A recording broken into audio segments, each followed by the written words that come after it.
I remember the first time I had entered the White House bar. I was 19 and had just sold a painting. I liked the place so much that I used to come here in 5 nights a week in my 20s. It served as an official arts club in a bleak and full time and dull time in Ireland. White House memories for Joe Malone, who's still alive, Tommy O'Grady, Barney Sheehan, and the late Jack Donovan.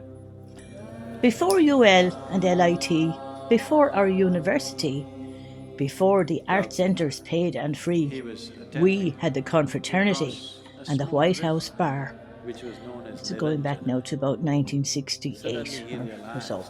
Home to painters, poets, queers, we never were PC. Journalists, actors, drinkers, thinkers, we loved it when its floors were made of sawdust and large brown barrels held the famous whiskey blend, and open fires blazed warm and red. The three brown snugs where the curate dallied with a player's wife, a wag before her time. The School of Art and Mrs. Max gave me my education. Dreaming of Montmartre, I had an exhibition on the railings near the station. Sold my first Byzantine themed in purple, blue and black. Jack took one arm and George the other and led me into this bar like a lamb to the slaughter, where a pint was 15 pence and a glass was 1 and 3. Then I drifted home to be greeted more than happily by my father. Nice girls don't drink in pubs.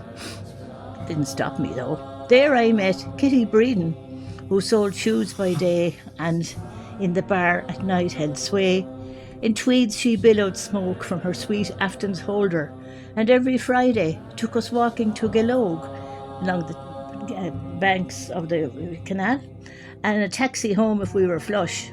There was Harry the philosopher, who introduced Sartre, Fanon and Camus, and Holden Caulfield, and our best were banned, McGahern, Kate and even Edma. But we read them all and felt that we lived in the USSR. Black-robed redemptorists policed the cinemas, separating boys and girls. 3-week missions were held, and if found wandering, men were questioned by our theocracy. Iran now and Ireland then were much the same. I remember standing tall with her Clara-Bour lips and her yellow wavy hair, who loved horses, and once confided that her doctor said, "Mary, you were meant for riding, not for breeding."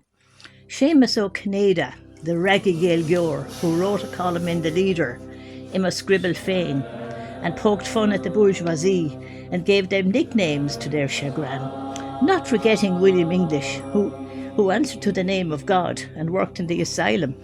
Desmond O'Grady, Limerick's poet, read from the dark age of Europe there. In recent years he read again, but the noisy young hadn't heard of him. Way back we listened rapt to George and Nora sing Schubert, Schumann, and joined by tenor Joe Malone's Moore's melodies. I remember Eamon Gleeson, who twiddled the knobs of his old radio, and as we drank we listened to Mozart, Haydn and Ravel, and shirtless Peter Jackson danced on the counter to Bolero. And I can still see the shocked man who looked in the bar, but when he saw us swaying on the bar stools to its hypnotic rhythms, he ran. And last of all, his sister Ita, who watched over us and gave us mugs of coffee when we'd had enough, who stirred her cakes behind the counter and spoke of archaeology. Long they will all remain in my memory. Welcome to this special place, the White House Bar.